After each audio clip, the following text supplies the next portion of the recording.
All right. We're live on a busy day with Iowa sports. The men blew it against Nebraska.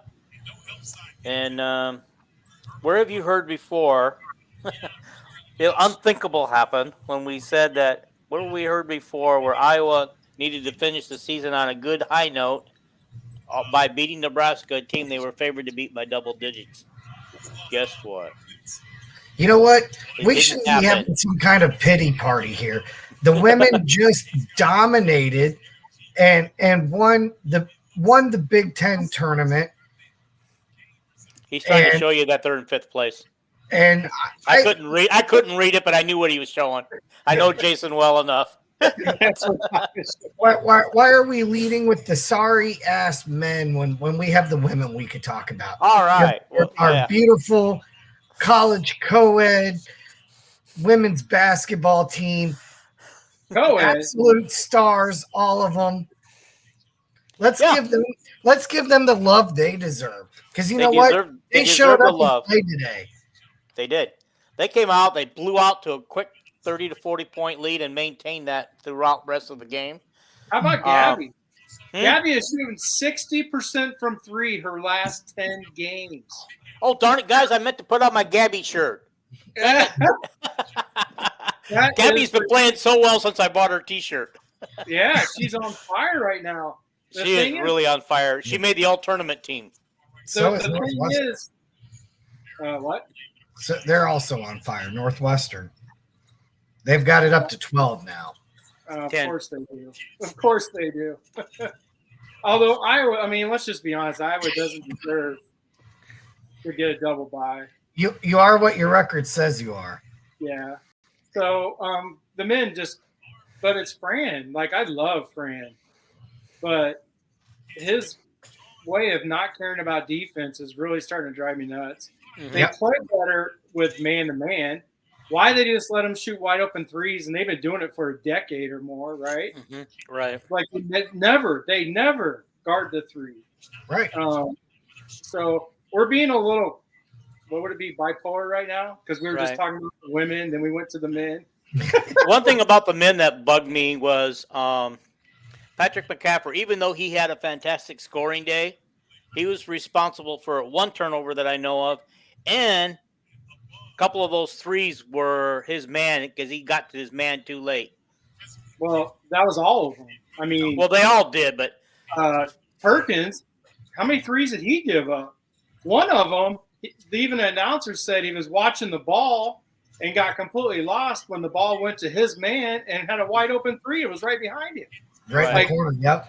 In the corner, yeah. Perkins was looking at the hoop and not even the guy he's supposed to be guarding. I think he thought maybe he could rebound it. I was a little disappointed in Perkins' overall play. I mean, because part of our winning formula was Perkins and his aggressive play, going to the hoop, drawing fouls, going in there, stopping the middle there, and shooting. I mean, he did very little of that. I don't know if anybody knows how many points he had, but I know he didn't have very many. We get about 6. He didn't even try on offense.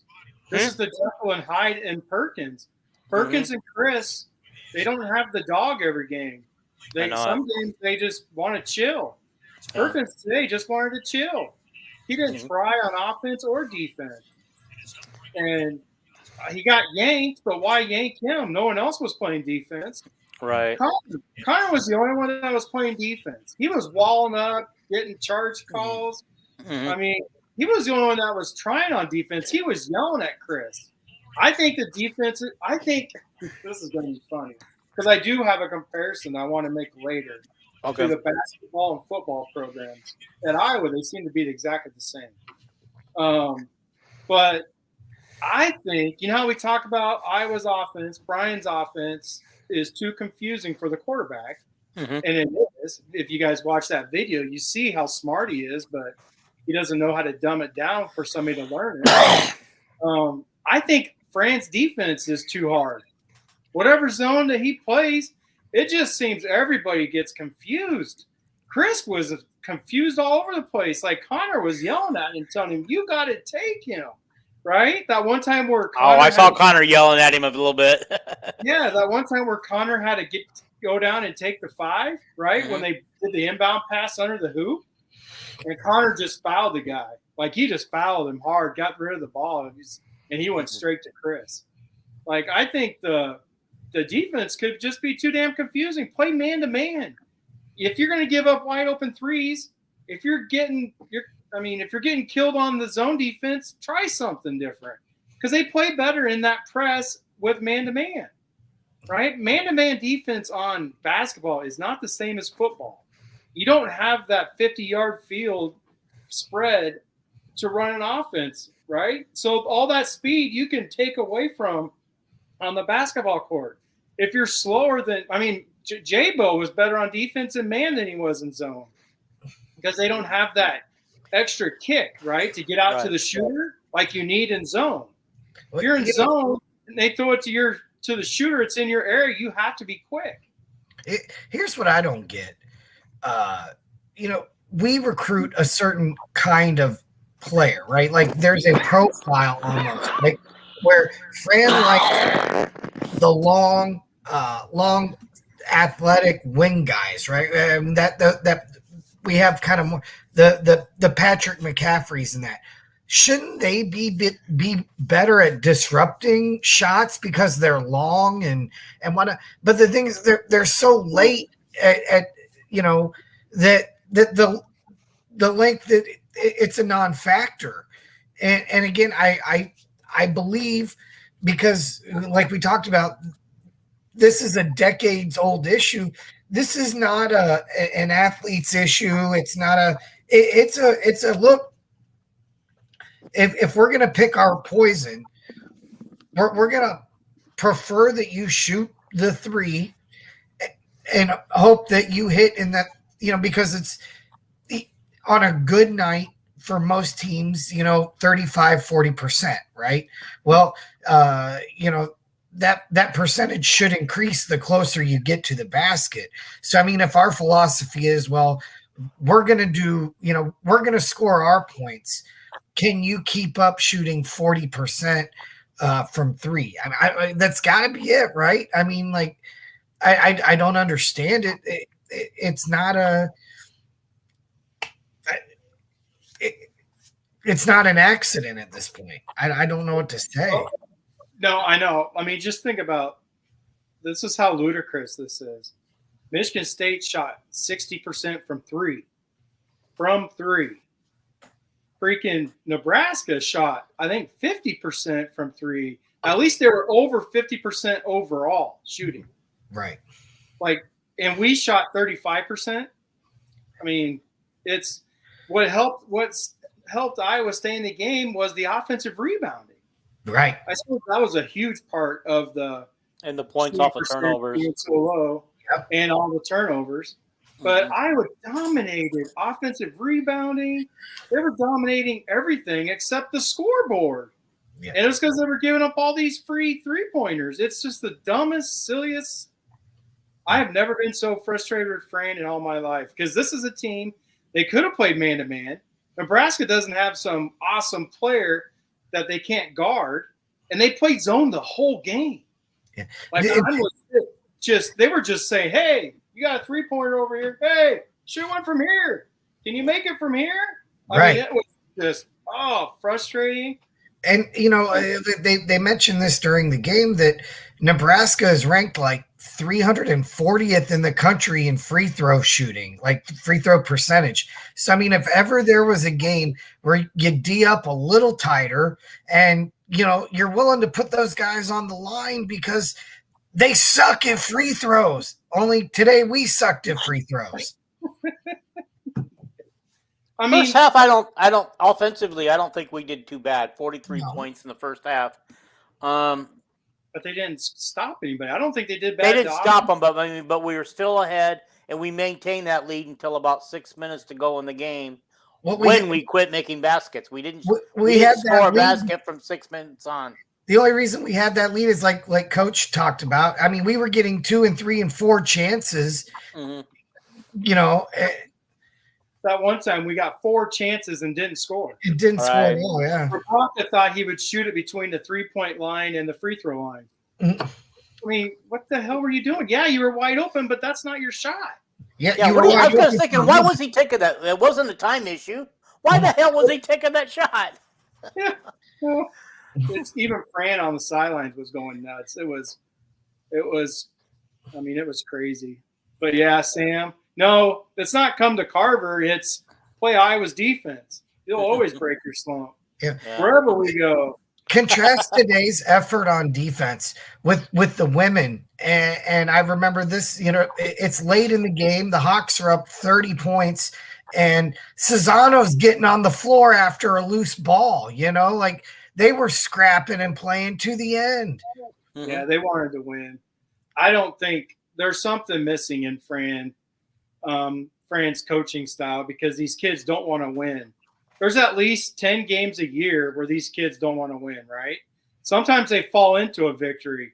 They just get hot the last couple minutes and they end up winning the game. But for most of the game, they didn't look like they wanted to win. This was one of those games where they didn't look like they wanted to win. No. Yeah. I mean, how often does Patrick hit 5 threes in the first half, right? Never. That's why they were in the game. Right. If Patrick didn't go off, I was losing that half. And he only got one the second half. Yeah. Well, what the team is missing this year is a true alpha dog. Chris is a good player. He's a great college basketball player. He will be a nice complementary piece in the NBA because, he's going to be on a team that has a true alpha. Well, he'll just be able to sit in the corner and shoot his threes. He'll make a living from the outside is what he'll do. He's not going to be the guy going to the hole, nothing like that.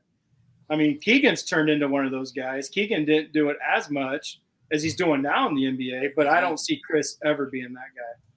But he's too scared. He's too scared to draw a foul. And we were talking about this during the game of what's wrong with his shot. Well, what's wrong with his shot is that he seems to worry about contact rather than focusing on making the basket. So he's falling away, or he's falling into, or he's just it's a lack of confidence, and you can see it like a physical manifestation of I'm not confident.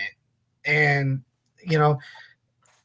this team needs an alpha, and the Murray brothers in general are they talk about this all the time on the broadcast too. You can't tell if I was up 20 or down 20. Their facial expressions don't change. They're not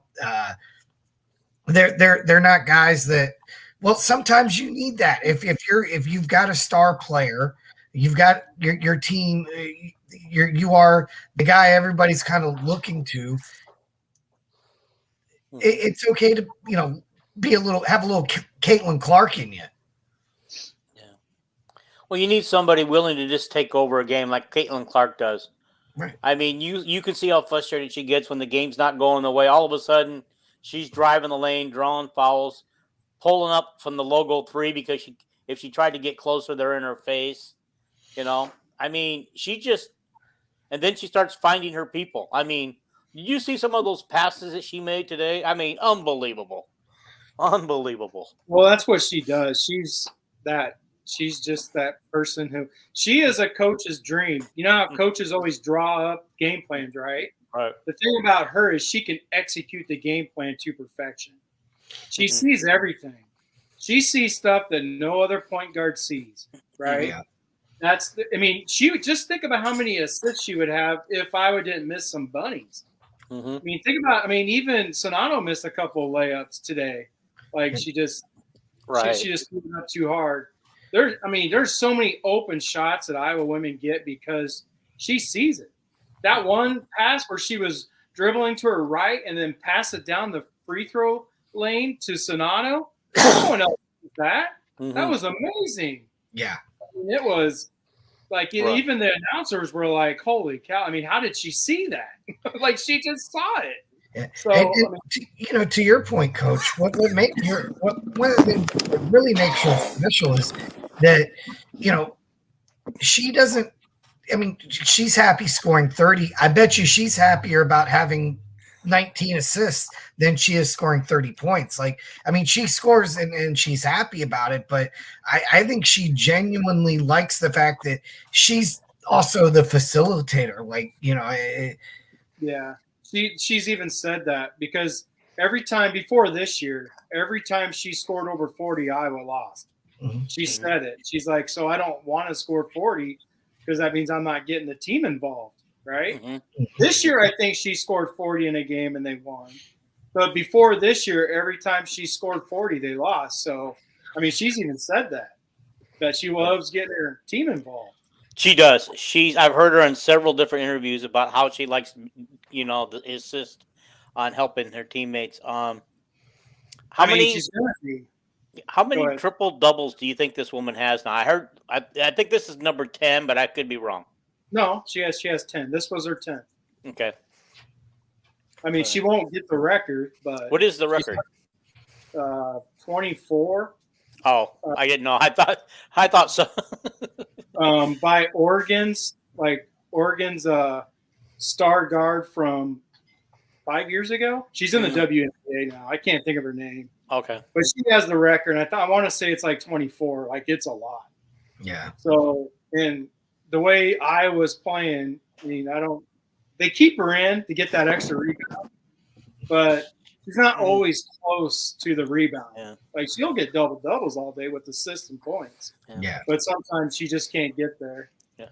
Ohio State today didn't like losing by 30, so when we had all of our bench cleared, the fourth and fifth stringers out there playing, they kept their starters in the game to see if they could get the game a little closer, and they weren't able to do it. I had to laugh at that. That's because Iowa was still scoring with the backups. I know the thing is, what I was saying was with the press, I don't know if you guys read my pregame thing. It was pretty much the same thing. I thought they were going to have to score a lot because of that full court pressure. But Ohio State plays 5 guards. They played 5 guards, so they didn't have anybody that could guard Sonano, period. Mm-hmm. And they were trying to front guard, which is what Clark said. Is once they saw that they were going to front guard Sonano. I mean, she said Sonano is one of the best catch and shooters, right, under the basket. So I don't want to take anything away from the women today, but I wonder how much of today's performance and them dominating Ohio State was, Ohio State kind of emptied the tank yesterday to beat Indiana. I wonder if there's something with that. I mean, it's tough, right? It's tough to win 2 or 3 games in a row, especially as good as this Big Ten women's conference was this year. Yeah. I mean, you know how much energy they had to have to come from 24 points down to win that game yesterday?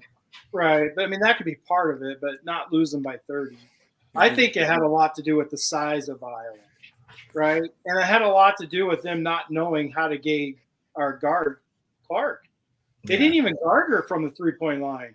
Did you see, she had 3 threes, I think, where no one guarded her. And even the announcers were going nuts. You can't not guard Clark. I know the announcers going, you got to pick her up as soon as she crosses the timeline. Yeah, they were just going off like, what the heck? You have to guard her, within 5 feet of the 3-point line. You can't be.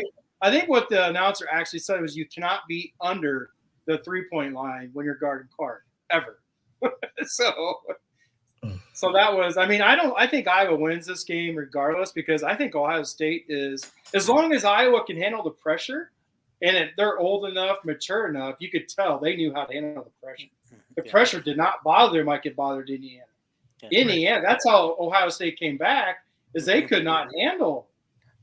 Indiana couldn't handle Ohio State's pressure, and that made me nervous. But the game plan that Iowa had with Sonano in the middle, did you guys notice that? Mm-hmm. That worked to perfection.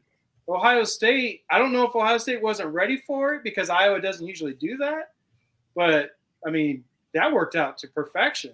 I loved it. I mean, Iowa did have a couple turnovers, but it's going to happen when you're going against quick guards. Mm-hmm. Like they legit play 5 guards. So, I mean. Yeah, that's why Sonano just dominated down low. I mean, it was all game, and they never adjusted. Yeah. They never tried front Gardner, guarding her from behind or whatever, however they call that in basketball. I'm not a basketball guy. I just pretend to be one.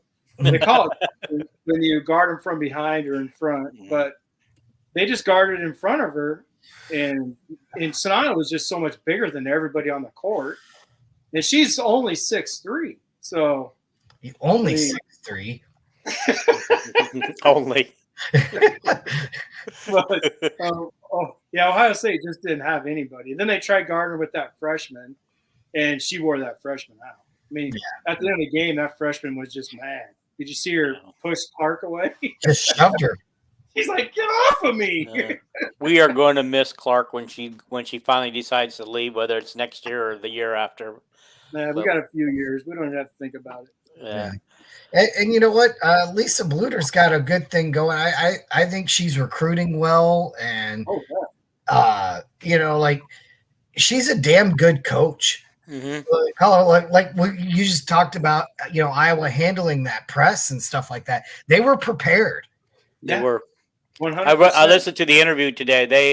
They watched film. They talked about it last night. They did everything they could on that. They were prepared for that press.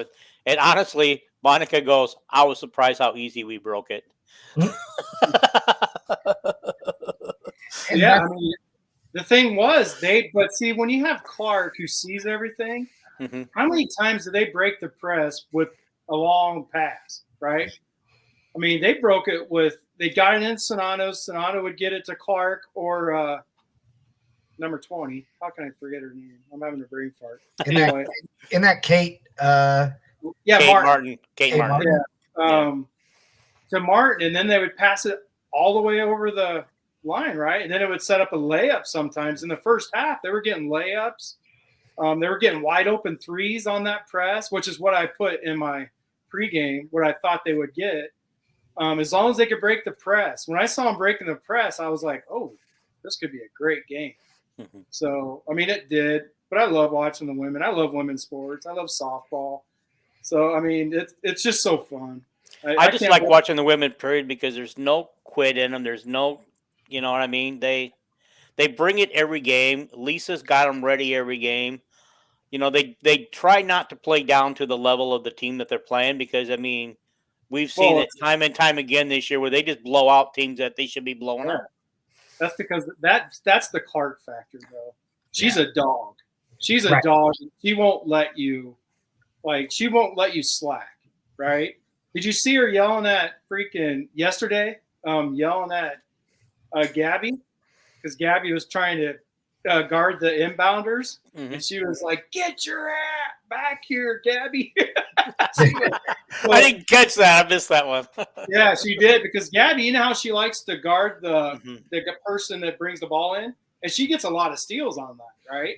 But at this point, it was at the end of the game, and they needed to get the defense back, and Clark just I guess Gabby. There was one play today where I guess Gabby thought that Clark had enough points because honestly, in the situation on that fast break, it was them 2-on-1. All she had to do was bounce past that ball to Clark, and she would have laid it in. Instead, Gabby stopped and tried to score. She couldn't. Well, no, I think in that situation was Gabby got lost, right? She was trying to find the perfect spot to get it to Clark, and then they got too close. So she felt like she had to take it at that point. She just had to take it because the person was guarding Clark more than she was Gabby, whoever that was. So I think Gabby kind of got, and they talked about it if you didn't notice. Clark said something to her, and they talked about it. I think Gabby just got lost, like where she was and stuff, because she's not used to running that break, and she should have got it to her earlier. Then Clark could have gave it back, right? So, but I think she was trying to wait for that perfect pass. Oh well. So, Sam brings up that he thinks it's better to be playing Thursday than Friday anyway. We play on Thursday. We have no idea who we be playing. But we win that game, then we're playing whoever the number 4 seed is on the next game. Right? If I got that right? I think I do. Yeah. Whoever that would be. Who's sitting in 4th place right now on your thing? Michigan State, I think. Okay. Yeah, it's Michigan State. Michigan State's become an offensive juggernaut lately, and usually they're never known for defense. I mean, offense. They're more of a defensive team. They keep the score low. That's because they're hitting threes. Did you see what they did against Nebraska? Nebraska had like a 15-point lead against them. Mm-hmm. They hit 63% of their threes against Iowa. Then they turn around in the second half and do the same thing to Nebraska. Mm-hmm. Only in the second half. They struggled in the first half, but they hit so many threes in the second half, they came back. So, I mean, they have shooters. But we do rag on Iowa's defense, but they shut down little Nintendo guy in the second half. I don't even know. He didn't. Did he even score in the second half? No. Sushi Yamagachi or whatever his name is. Yeah. That is funny that you said Nintendo because that's like who invented Nintendo, like Yamitsu or something. So is that where you got that from? I just Japanese. Double what he got of Mr. Roboto. I mean, I don't. It was that blonde-haired white guy that was killing us because he was popping threes and he wasn't scared to go and drive in the lane and draw a foul. And that's just like, God, I wish our guys would do that. What kind? You're playing like Perkins should. What happened to Perkins doing that? Yeah, I think he's another Aussie. He's really good, and he has his games. Mm-hmm.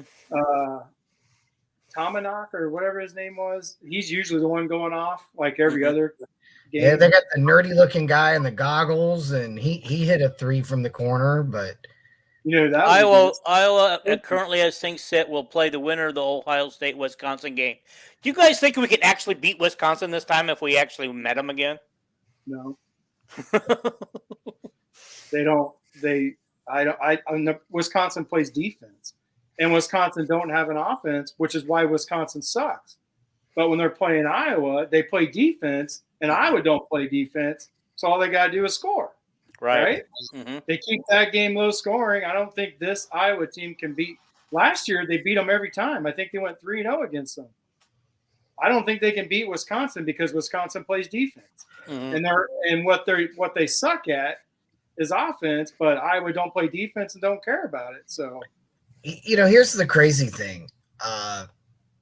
To me, 1 through about 9 in the conference, would it really surprise any of us if Northwestern won the Big Ten tournament, or if Indiana did, or if Illinois did? You know what I mean? Like, it just nothing would really surprise me. Doesn't Northwestern already have a win against Purdue? Yes. Yeah. Yeah. Okay. I think they're one of the few Indiana teams. Swept them already, so I mean, they're one of the few teams that have actually beat them. I think Iowa can beat Purdue, and that if they play that full court press. The thing about Purdue is their guards are true freshmen, and they struggle. People who pressure them, they struggle. Mm-hmm. Indiana pressured them, and they struggled. So, but Purdue just couldn't score against Northwestern. I believe that was a game where they just shot terrible.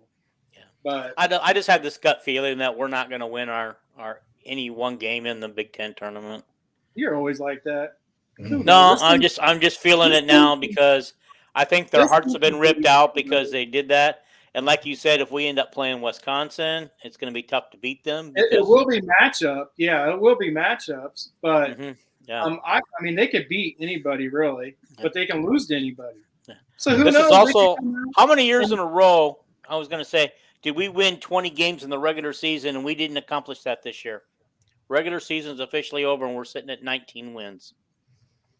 Oh, well, I mean, it's no different than having 20, I guess. It's just one game off. They lost to Eastern Illinois. Normal years, they don't lose to Eastern Illinois. Okay, here we go. We lost. We played down to Eastern Illinois' level. We lost. We lost home to Wisconsin because we played to their level. We lost to Nebraska because we chose to play to Nebraska's level. Well, didn't the first time we played Wisconsin or against Eastern Illinois, like we were playing without Chris and we were playing without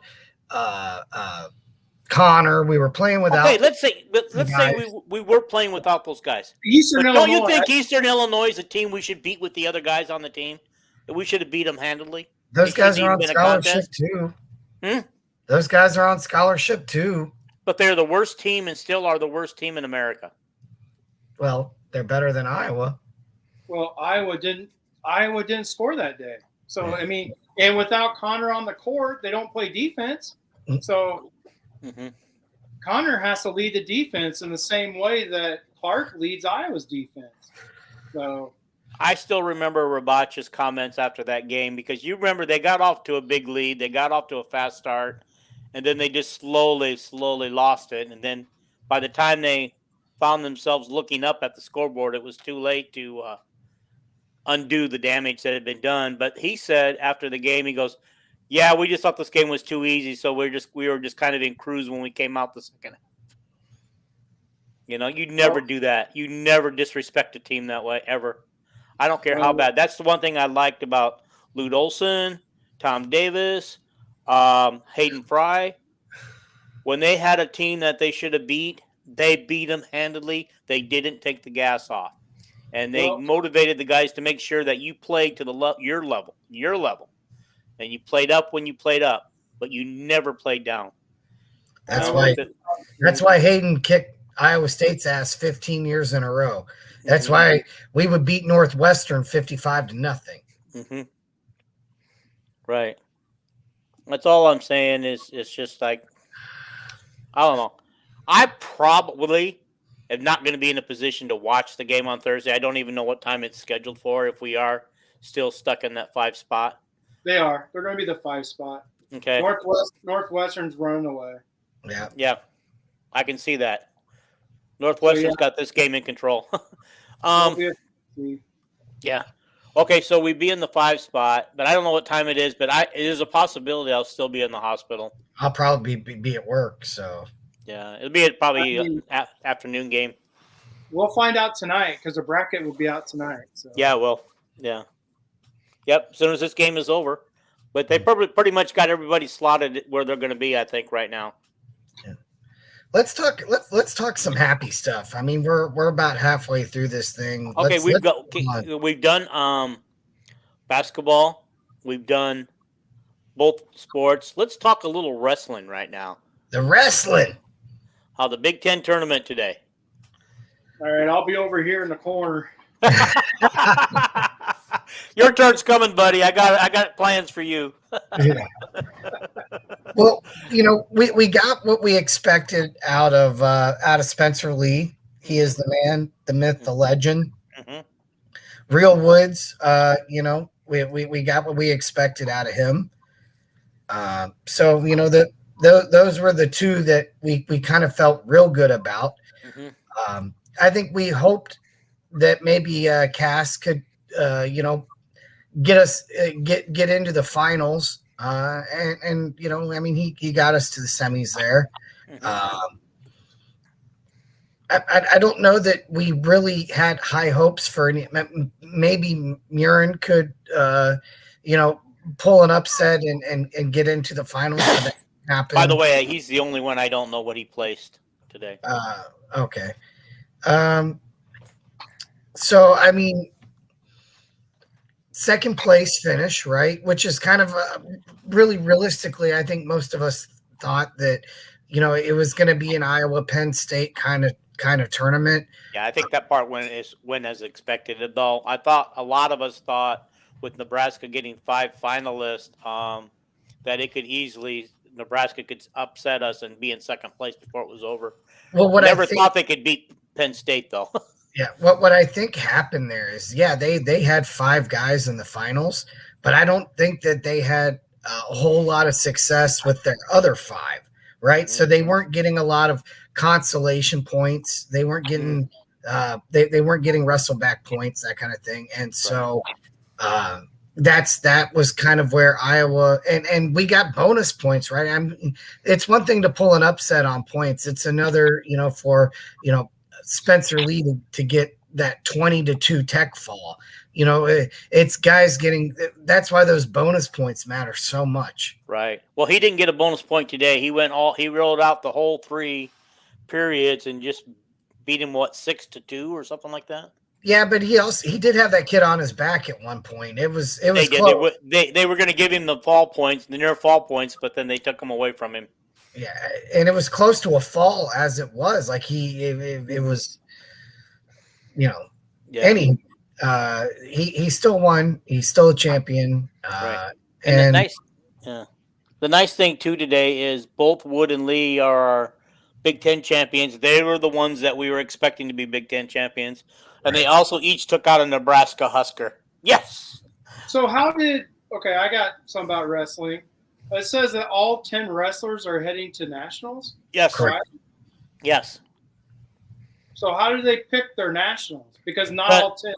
Yeah, what does is the NCAA, the tournament people, they pick how many goes from weight class from each individual Big Ten. Like Big Ten's going to get so many spots for, like, let's say 125, so many spots for 133. And the thing is that all of our guys finish 7th or above, and so that's going to allow them to go automatic everyone to qualify for the nationals. And so I think if they'd finished 8th or below, there was a couple of people who could have been in danger of not going, because I think a lot of the weights only took 7 to 9 people. Whoa, there's that many kids that go to nationals? Yeah. Wow, that's a big tournament then. Yeah. Yes. Yeah. Sam says here if you finish in the top 8, but Sam, some of the weights only had 7 qualifiers, and so they would have to pick an at-large. So, yeah, it's possible that an 8th person from, let's say, 125 could go, but he would have to be picked as an at-large. But yeah, there's several weights that only had. There's only several weights that only had 7 qualifiers, but since we had 7 and nobody finished below 7th. Yeah, we qualified all of them. So what was our lowest finish? 7th. We had 3 guys. I'll read them off to you. Lee and Wood got number 1. Kennedy number 2, which was a surprise because he was only seeded 3rd, I believe. So that was a nice surprise to get him in the finals. Yeah. Cassiope finished right where he was ranked 3rd. Nelson Brands finished 5th, which I thought was pretty good for Nelson because I think he was rated in the teens. Warner finished 5th, but I think that's where he was actually ranked going in. And is Nelson Brands the coach's son? The assistant coach's son. Yeah. The Brand brothers are twins. They both coach together. I would think the Brands boy would be better than 5th. Yeah, I would think so too. Then Seabreck, Assad, and Brody Teskey all finished 7th place. And then Mirren, he was wrestling for 3rd, but I've not been able to find a result for him, so he either finished 3rd or 4th. And then Iowa finished 12.5 points behind Penn State, and Nebraska took 3rd, and they finished exactly 30 points behind Iowa, which is a lot in wrestling. So Paul's been right all year saying it's Iowa and Penn State, and then that's it. Right. Yeah. There's Iowa, Penn State, and then everybody else. I saw an article, and I wanted to say something about it, but I can't remember where it was, and I wanted to share it. There was a time back, I think in the 70s or late 70s or early 80s, where Iowa took all 10 to the nationals like they are this time, and all 9 of them were placed in the top 2 or 3. That must have been, was that back in what's his name days? Gables, yeah. Gables, Sam, yeah. uncle? Mm-hmm. Yeah, when Gable was still wrestling. Okay, so now I don't know much about nationals. The brackets will come out for that.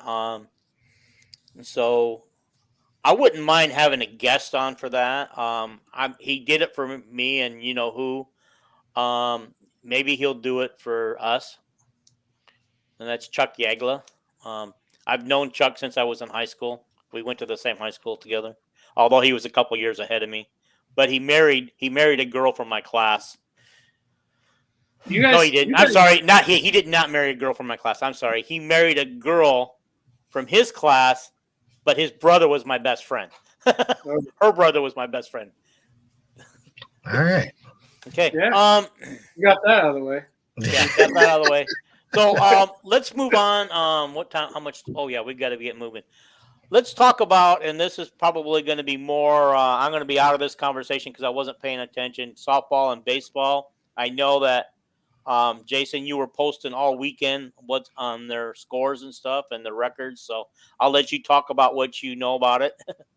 All right. Well, softball, they just been playing a lot of games every weekend. They played 5 games this weekend, and in game 5, they just looked.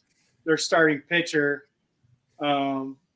she looked like very sluggish after she pitched 9 innings. Like they went to extra innings yesterday, and then this morning she had to pitch again because they had double headers every day. So their record's 11-8 now. They had a really good shot at going 12-7, but they're improving. They're fun. Nia Carter, their leadoff hitter, is batting .500. She was on base her first 3 at bats. She got to second base. She hit a double, 2 singles, and then she got the second. Once was a steal, but she just gets on. Her on base percentage has to be amazing, and then nobody could bring her home. So that always sucks. But the team did not look normal today, like as far as with the energy. But they've been doing this every weekend. They've already played 19 games, right? Mm-hmm. And then the baseball teams only played 11. So, I mean, I think that's part of the improvement for coaches is just get them out there and play some games. But I think they're playing a little too many. But once they get into the conference and stuff, then they'll only play 3 a weekend. So then they can get into their, whatever their normal routine is going to be, whoever their pitchers are going to be. Mm-hmm. So that'll be fun. Softball is getting better. They're not like tournament. I'm actually looking forward to when they start playing the Big Ten teams because then we can at least go to the BTN Plus and watch the games. And some of them will actually be on BTN, but not many. Yeah, I mean the softball probably won't have many on the actual BTN, but they should be on BTN Plus. So yeah, they were last year. Every game was on there. In the Big Ten. Right now, you have to pay. There's all kinds of different ways to pay to watch the games. You pay for the whole weekend, stuff like that. Is the baseball team still only have 1 loss on their record? Yeah, they're 10-1. Mm-hmm. The baseball has just been dominating. They scored 36 runs this weekend. How did Brody Breck do today? He was he pitched 4 innings. He gave up a solo shot. But he gave up a solo shot in the second inning, and then Iowa came back and scored 2. So so why don't they let him pitch to the 5th so he can get the win? It's a part of his training. Is it? Because he's a strikeout pitcher. So he automatically throws more pitches than your normal pitcher who would pitch.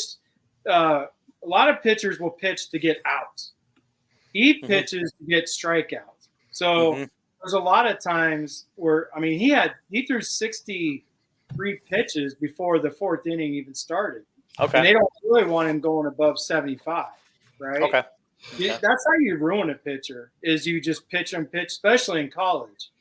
There's been a few really good pitchers that go to the pros and they get wore out. The Cubs had one a decade ago. He pitched for USC. I can't remember his name, but he took USC to the College World Series. They were awesome. He pitched all the time. Went to the Cubs, was great for 2 seasons, and then he was done. What about that Strasburg? I remember he was pretty dominant in college, and then didn't he have to sit out a year or something very early in his career because I believe he got the elbow. Where the hell? Some people call it Tommy John's. Tommy John's. Some people call it tennis elbow, and I just kept thinking of that. Not the Tommy John's. And that they don't want to do that to Breck because he is a 100-mile-an-hour pitcher, right? He throws hard. They could wear him out before they get to where it matters. So, and we are talking about the injury, not the underwear. Yes. They said today which was interesting to me, is they actually believe they have 6 starting pitchers. So like today, Breck pitched the first 4, and then Volsek pitched the last 5 and just shut them down. He literally shut them down. Breck gave up the solo shot, but that was it. So, I mean, they believe they have 6 starters, so they also want to get everybody a shot, right? Why let somebody get tired? Because they do this with more than Breck.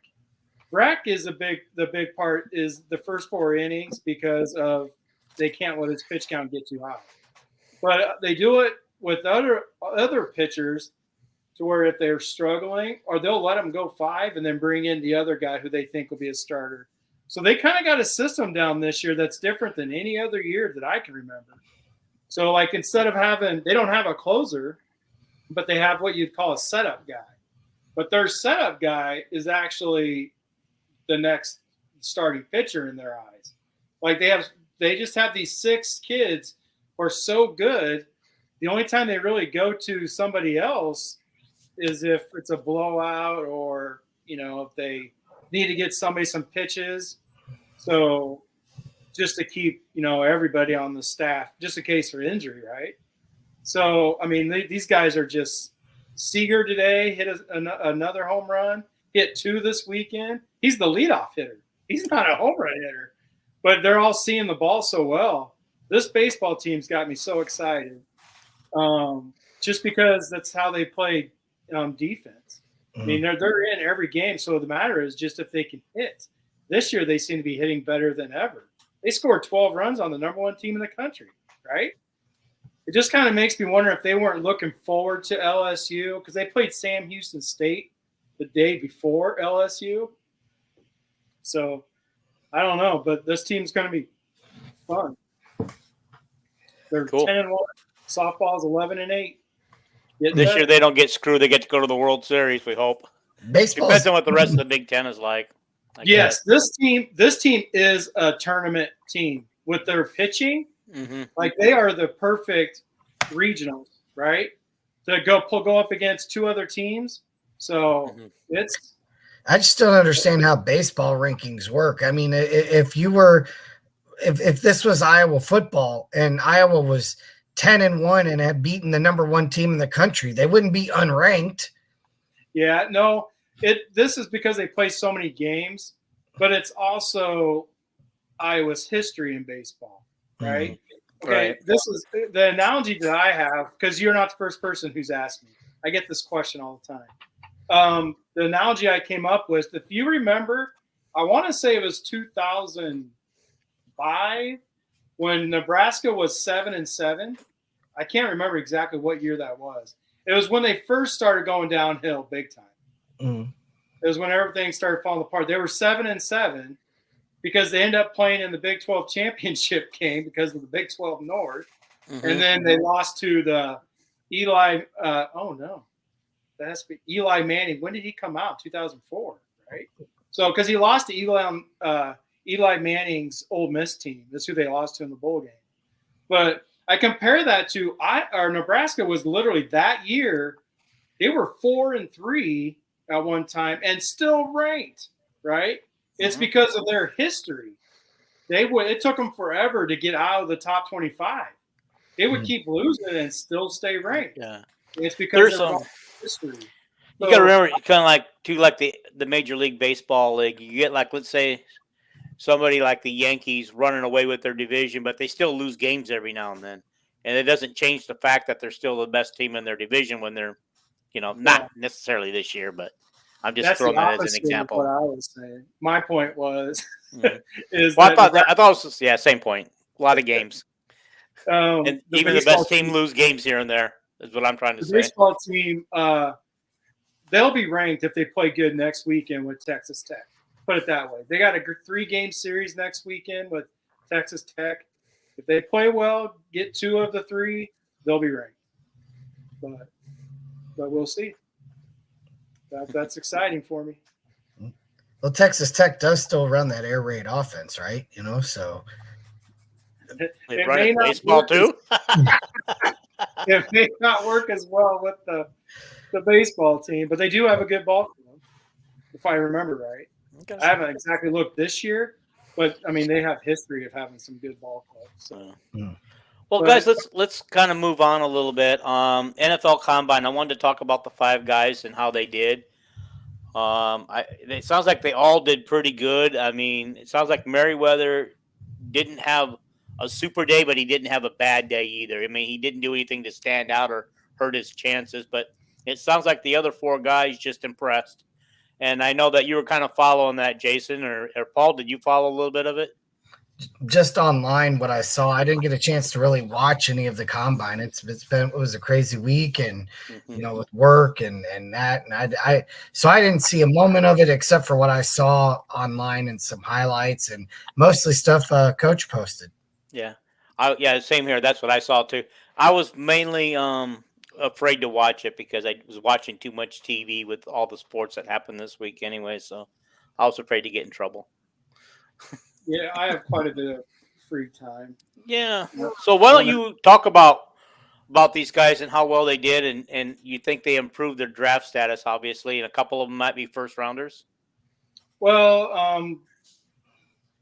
I think the one who improved his draft status the most is Campbell, because they were talking about him being a 3rd round pick because he was so unathletic. I mean, the way the terms they come up with these Iowa players before, they have to prove it to people. Like it's crazy how many people were saying about he's not athletic. He just sits back in his zone and he's 6'5" and blah blah blah. You can't do what Jack does and not be athletic. Period. Right. I mean, I don't. So I think he's going to be up there. I think somebody's going to take him who needs a middle linebacker. I think they saw something that surprised the heck out of him because he is 6'5". There's not many linebackers that are 6'5" that can move like him. So I think he improved the most. Laporta improved his draft stock, although he was already up there in the 2nd and 3rd round. But nobody thought he had the speed that he had, and that shocked me too.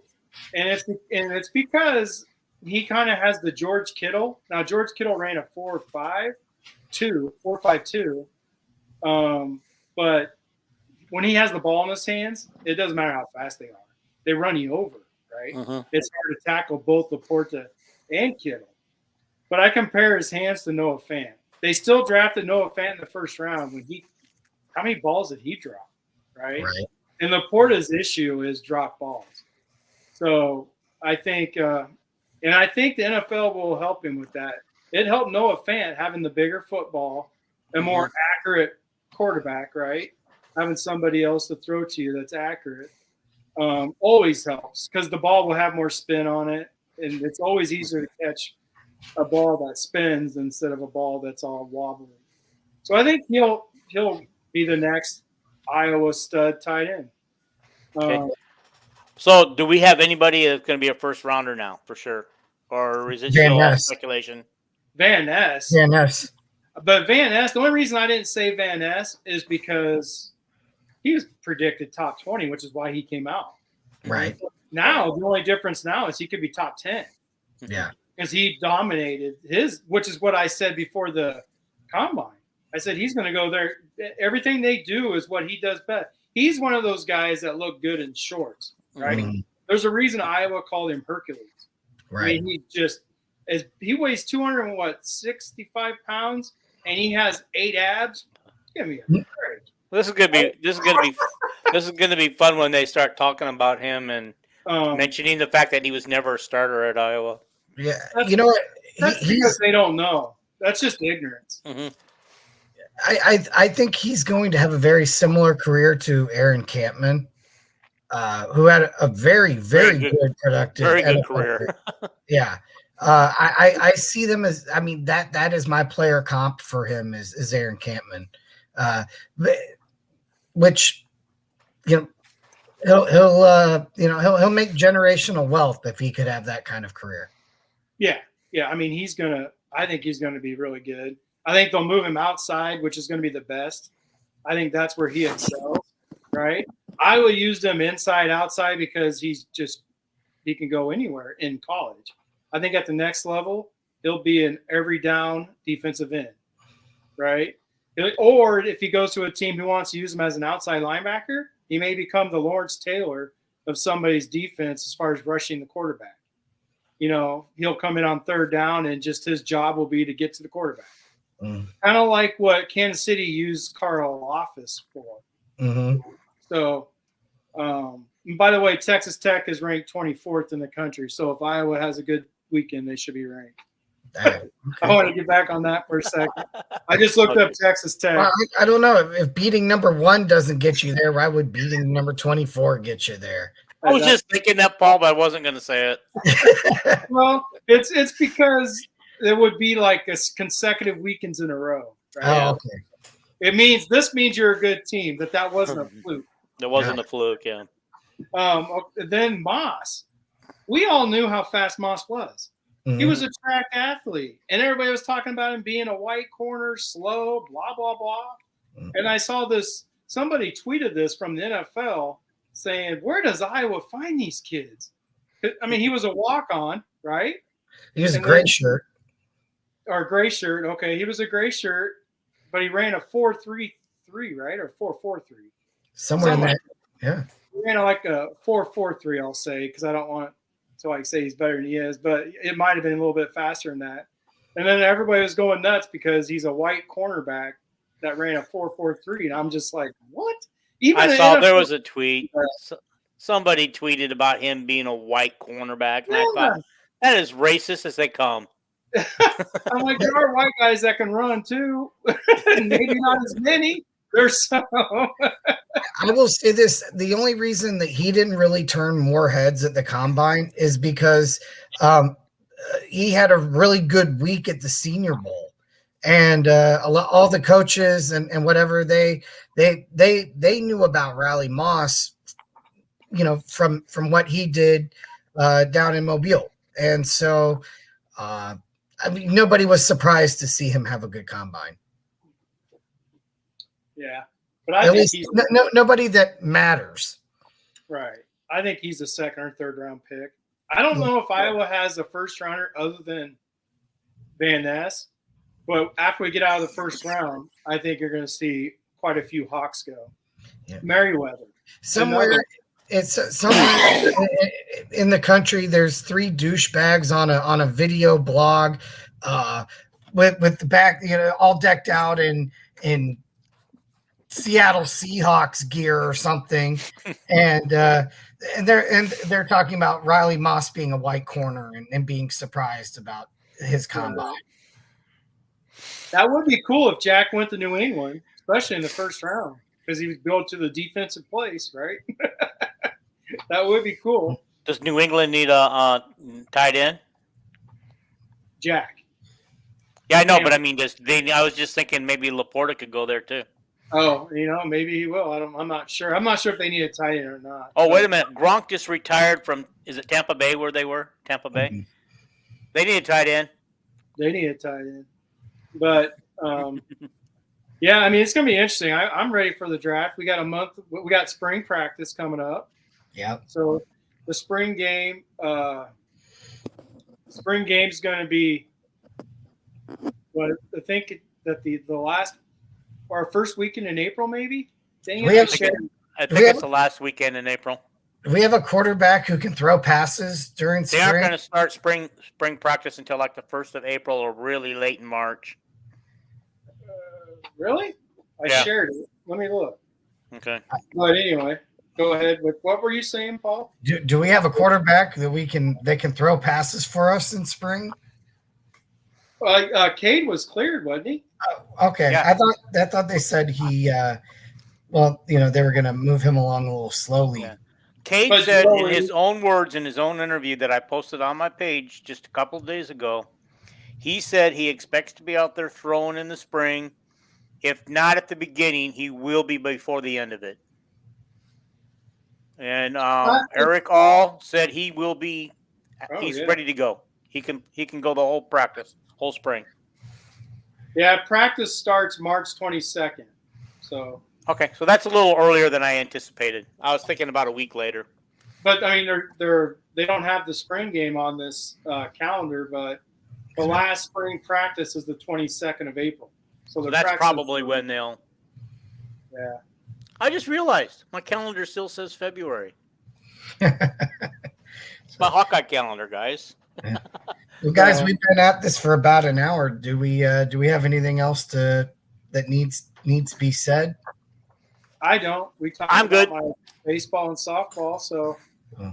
and I don't want to talk about Iowa men's basketball anymore. I really don't. I hope. I mean, Iowa's either going to be a number one. Iowa women are either going to be a number one seed, the very last number one, or the very first number two. They're likely going to host a round or two, right? They are. They're going to host the first, second round, no matter what. Yeah. They're hosting the first and second round because they did last year too. I think they were a 3 seed last year, weren't they? Mm-hmm. A 4 seed maybe. I just got beat one more question for you guys on the terms of tournament. Could Iowa shock people and not get into the tournament? No. Or is their resume just too good? Their resume is too good. They're gonna. They could be a 10 seed.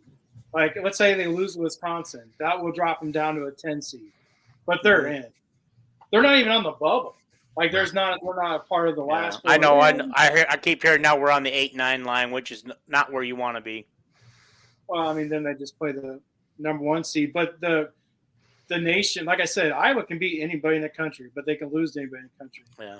So I really don't think there's anybody that they can't beat. They can beat Purdue, but the problem is if that other team is on fire because we're not going to guard them, they can lose.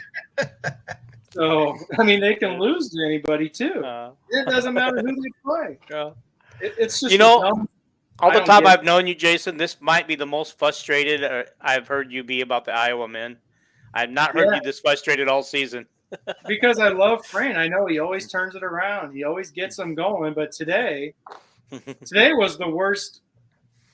I don't want to say game plan. Defensive game plan it was. Nebraska didn't have any athletes that can beat Iowa. Mm-hmm. Iowa could have played man-to-man. They could have played full court press, whatever. And Rebraka acted like he didn't want to foul, like he didn't want to do anything. Same with Chris. I mean, and then Patrick comes in all clumsy when he's on defense. Yeah, he hit 5-6 threes. That was great. But when you go back on defense and you give up a 3, you pull out your 3. Yeah. So, I mean, this is – I love Fran. I just don't understand his defense. I don't – sometimes you just got to try something different. If you're just getting up wide open threes and then you yell at the kid who can't get to that spot, well, maybe you should think about, well, we don't have the players that can run this zone because they're not quick enough to get out on the shooter. Maybe we should just play man-to-man. That's what they did last year. They went to man-to-man. They played really well. Even J-Bo was really well in man-to-man. So I don't understand. It's like, oh, yeah. Well, I don't know when we're going to get together next. So if anybody's still watching, we are asking for prayers for Dino here. He's he's going under the knife this week, right? Yes. And on so, Tuesday morning. So Tuesday morning, I will be spending at least Tuesday night in the hospital. There's a possibility I'll be spending Wednesday night in the hospital too. So our thoughts and prayers will be with you, Dean. We certainly hope everything goes well. My prediction, for the NCAA, for the wrestling, I think we're gonna have. I'm going to say we're going to actually have 4 guys get into the championships and into the championship round. And I think we're going to have 3 national champions. So cool. I like that. Sam, on a closing note, Sam said last time a 5 seed to win the Big Ten tournament was Iowa. Wasn't Iowa a 5 seed last year? So is he talking about last year? Oh, they might have been. Iowa wasn't a top 4 seed last year. They were. I thought they were 5 last year. Yeah, I think you're right because we had to win 4 games in 4 days. Yeah. Yep.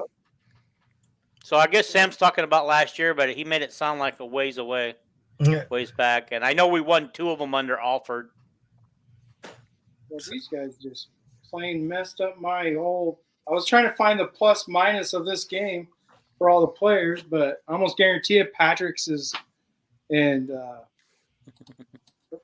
jeez, number 20 for Iowa. Can't remember the number 20s. The shooter. Kate Martin? No, that's the women. The man. Oh, Sanford. Sanford. Peyton. He can't play. Peyton Sanford doesn't play defense either. So I guarantee you they're and he wasn't on his shot today either. I think he only hit a couple threes, and that's about all he did. Yeah. So, I mean, that explains Patrick's 6 threes helped us. So, yeah. That's But also, too, Fran his rotation was a little bit different than it had been in the past. Sam said it was, but they were a 5 seed last year, too. Yeah. So maybe Iowa won it last year. So that's a good omen, right? Yep. Yeah, let's hope. All All right. There it is, good. guys. Iowa's 5th seed will play the winner of the Ohio State-Wisconsin game. It's official. All right. And do we have a time for that? A rough Not time, yet. because okay. I mean, it's out there, but I'm watching BTN, and I'm not.